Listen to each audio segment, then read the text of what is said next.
আসসালামু আলাইকুম রহমতুল্লাহি ওবরাকাতুহু।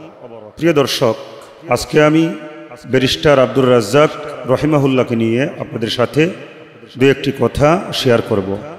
আমরা কেউ পৃথিবীতে স্থায়ী নই। কুরআনুল কারীমে এসেছে কুল্লু নাফসিন যায়িকাতুল মাউত, প্রত্যেকটি প্রাণীকেই মৃত্যুর স্বাদ আস্বাদন করতে হবে। ইজা জাআ আজালুহুম লা ইস্তাখিরুনা সাআতাও ওয়া লা ইস্তাকদিমুন।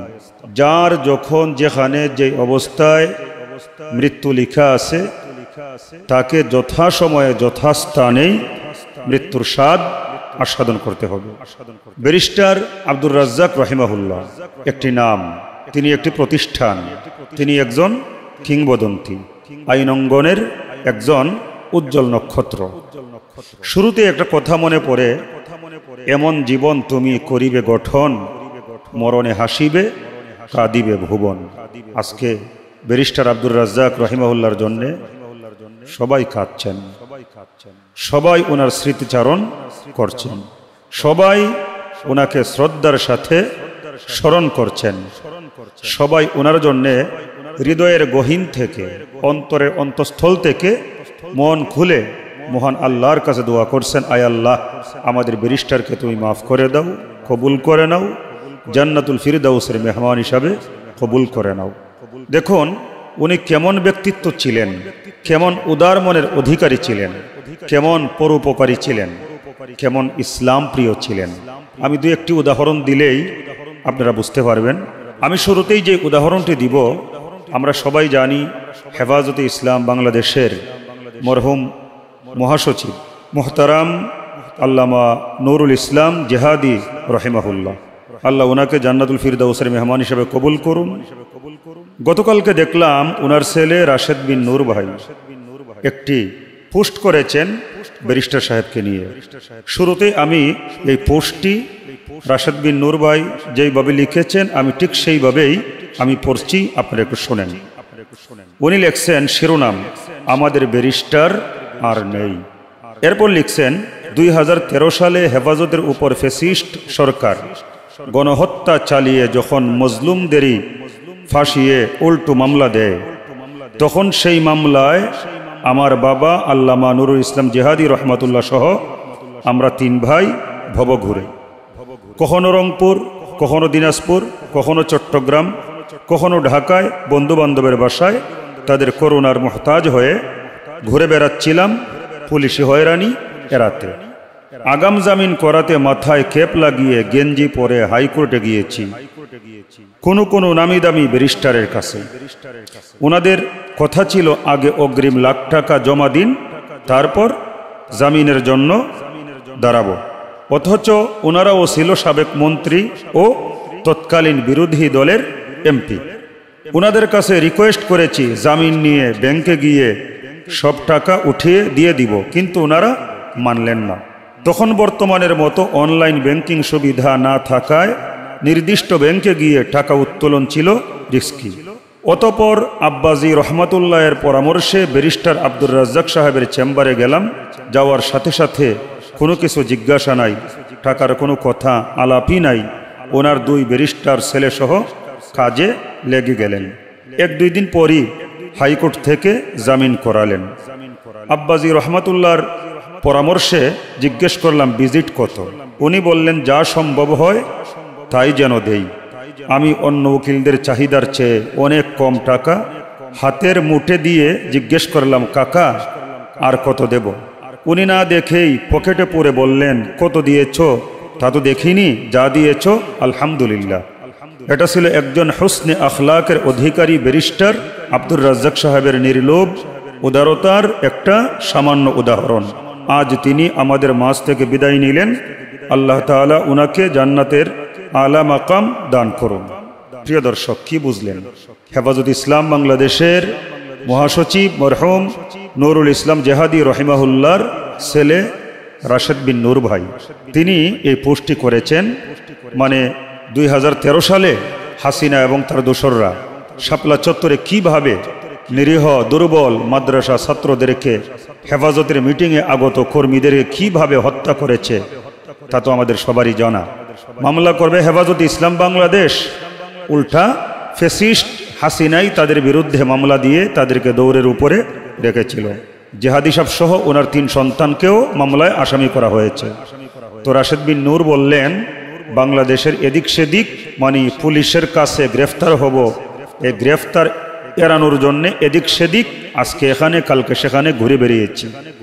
আর পাঞ্জাবি টুপি নয়, ট্রাউজার গেঞ্জি ক্যাপ এগুলো ব্যবহার করে যেন কেউ না চিনে বিভিন্ন ব্যারিস্টার আইনজীবীদের দ্বারস্থ হয়েছেন আগাম জামিন নিয়ে দেওয়ার জন্য। যার কাছেই গিয়েছেন সবাই বলেছেন আগে লাখ টাকা জমা দেন, পরে জামিন, এরপরে দেখা যাবে আর কত লাগবে। এটাই তিনি বুঝিয়েছেন। কিন্তু ওনারা তো মামলার আসামি। এখন যেমন মোবাইল ব্যাংকিং সিস্টেম আছে, হাতের মধ্যেই মোবাইল চাইলেই টাকা উত্তোলন করা যায়, তখন তো এই রকম সুযোগ সুবিধা ছিল না। টাকা উঠাইতে হলে ব্যাংকে যেতে হবে।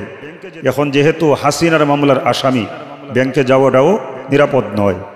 তাই অনেক রিকোয়েস্ট করেছে সবাইকে যে জামিন করান, জামিন হওয়ার সাথে সাথেই ব্যাংকে গিয়ে টাকা উঠিয়ে দিব। কেউ রাজি হন নাই। পরে মুহতারাম মরহুম নুরুল ইসলাম জেহাদি রহিমাহুল্লাহ উনি ওনার সন্তানদেরকে বললেন, তোমরা একটু ব্যারিস্টার আব্দুর রাজ্জাক সাহেবের কাছে যাও। ওনার কাছে গেলেন, উনি সব শুনলেন।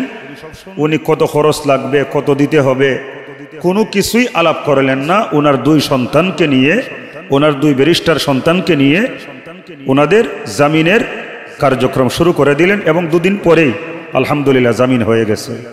তো রাশেদ বিন নূর সাহেব উনি যা লিখছেন যে অন্যান্য আইনজীবীরা যা চেয়েছিল এত মোটা অঙ্কের টাকা নয়, সামান্য কিছু আব্দুর রাজ্জাক সাহেবের কাছে দিলেন। জিজ্ঞেস করলেন কত দিব, উনি বলছেন যা মন চায় তা দাও। কিছু দিছেন, দিয়ে বলতেছে কাকা আর কত লাগবে। তখন ব্যারিস্টার সাহেব বললেন, কি দিয়েছো আমি জানি না, যা দিয়েছো তাতেই আলহামদুলিল্লাহ। চিন্তা করছেন, আজকে আমাদের দেশের মধ্যে অনেক আইনজীবী আছে, মনে হয় যেন তারা কসাই। অনেক ডাক্তার আছে, মনে হয় যেন তারা কসাই। কিন্তু ভালো ডাক্তারও আছেন, ভালো আইনজীবীও আছেন। তো ব্যারিস্টার আব্দুর রাজ্জাক রহিমাহুল্লাহ যে উদারতার পরিচয় দিয়েছেন, যে সুন্দর ব্যক্তিত্বের পরিচয় দিয়েছেন, এই সমস্ত মানুষ সমাজে অনেক দরকার। ওনারা থাকলেই সমাজ সুন্দর হয়, দেশটা সুন্দর হয়। আলহামদুলিল্লাহ তিনি ছিলেন এই দেশের একটা রত্ন। ব্যারিস্টার আব্দুর রাজ্জাক রহিমাহুল্লাহ তিনি ছিলেন বাংলাদেশের একটি গর্ব, অহংকার, রত্ন, একটা সম্পদ। বাংলাদেশ জামাতে ইসলামী এই সমস্ত লোকদেরকে তৈরি করেছিলেন।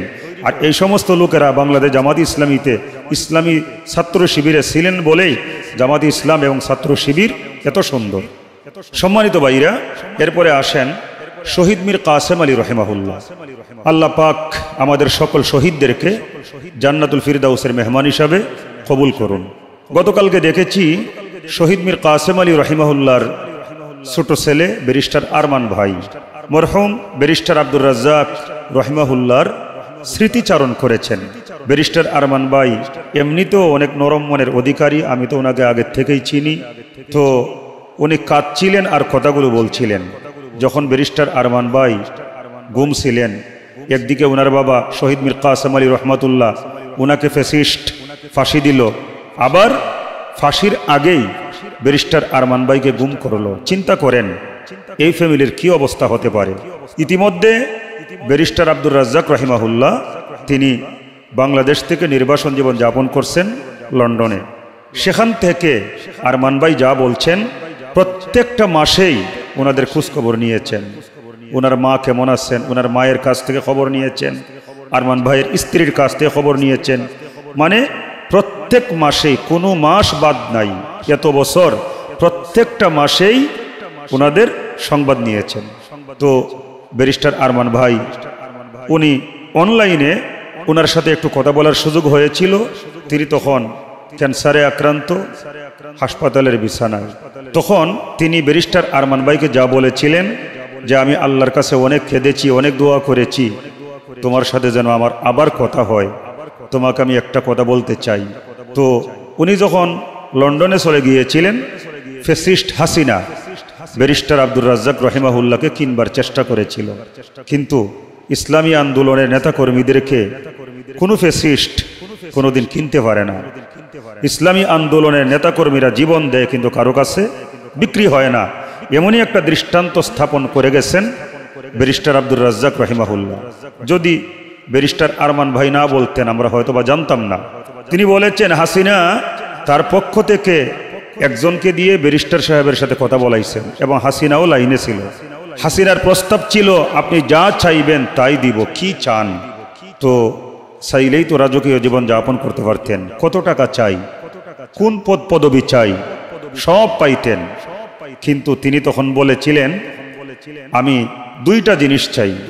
এক হচ্ছে শহীদ মীর কাসেম আলী রহিমাহুল্লাহর সন্তান ব্যারিস্টার আরমান, আর মরহুম আমিরে জামাত মুহতারাম গুলাম আজম রহিমাহুল্লাহর সন্তান ব্রিগেডিয়ার জেনারেল আমান আল আজমি সাহেব, এই দুইজনকে আমি জীবিত ফেরত চাই। চিন্তা করছেন কেমন দরদি মানুষ, ওনারাই তো মহান ব্যক্তিত্ব, ওনারাই তো লিডার, ওনারাই আমাদের সম্মানিত রাহবার। সম্মানিত ভাইরা, তিনি যখন এই কথা বললেন যে আমি আর কিছুই চাই না, এই দুইজনকে আমি জীবিত ফেরত চাই, বলুন হাসিনার অবস্থাটা কেমন হবে? তেলে বেগুনে জ্বলে উঠেছে। যাকে মধ্যস্থতাকারী বানিয়েছিল ব্যারিস্টার সাহেবকে কিনবার জন্যে, সাথে সাথে হাসিনা তো লাইনেই আছে মোবাইলে, সে তার দোসরকে বলল তাড়াতাড়ি চলে আসো, রাগান্বিত হয়ে গেছে। এই হচ্ছেন ব্যারিস্টার আব্দুর রাজ্জাক রহিমাহুল্লাহ। সম্মানিত ভাইরা, শুরুতে বলেছিলাম আবারও বলি, এমন জীবন তুমি করিবে গঠন, মরণে হাসিবে কাঁদিবে ভুবন। আমরা তো সবাই নিজের জন্যই ভাবি, অন্যের চিন্তা করি না। শুধু নিজে কেমনে ভালো থাকবো না ভাই, শুধু নিজের চিন্তা নয়, অন্যের চিন্তাও করতে হবে। এটা আমাদের ইমানি দায়িত্ব, নৈতিক দায়িত্ব, যেমনটা করেছিলেন ব্যারিস্টার আব্দুর রাজ্জাক রহিমাহুল্লাহ। আমরা আজকে মন খুলে প্রাণ ভরে মহান আল্লাহর কাছে দোয়া করি, ওগো রব্বুল আলামিন আমাদের এই সম্মানিত রাহবার তোমার প্রিয় বান্দা ব্যারিস্টার আব্দুর রাজ্জাক রহিমাহুল্লাহকে তুমি মাফ করে দাও, তোমার রহমতের কোলে উঠায়া নাও, জান্নাতুল ফিরদাউসের মেহমান হিসাবে কবুল ও মঞ্জুর করে নাও। প্রিয় ভাইরা, ব্যারিস্টার আব্দুর রাজ্জাক রহিমাহুল্লাহ তিনি যেমন ছিলেন একজন ব্যক্তি, একটি প্রতিষ্ঠান, একজন কিংবদন্তি এবং আইন অঙ্গনের একজন উজ্জ্বল নক্ষত্র, পাশাপাশি সত্যিকারের মুসলমান। আসুন না আমরা সবাই এমনই হওয়ার চেষ্টা করি। ব্যারিস্টার আব্দুর রাজ্জাক রহিমাহুল্লাহ তিনিও চলে গেছেন, আমরাও চলে যাব, কেউ থাকবো না ভাই। আসুন বাংলাদেশ জামাতে ইসলামী, ইসলামী ছাত্র শিবির বা দিন কায়েমের যে কোনো প্ল্যাটফর্মে, যেখানে আপনার মনে চায় আসুন আমরা দিন কায়েমের যে কোনো একটা প্ল্যাটফর্মে এসে আমরা এদেশে আল্লাহর জমিনে আল্লাহর দিনকে বিজয়ী করবার জন্যে সত্যিকারের মুমিন মুসলমান হই। মহান আল্লাহ সুবহানাহু ওয়া তাআলা আমাদের সবাইকে ভালো রাখুন, এই প্রত্যাশায় আজকে শেষ করছি। আসসালামু আলাইকুম ওয়া রাহমাতুল্লাহি ওয়া বারাকাতুহু।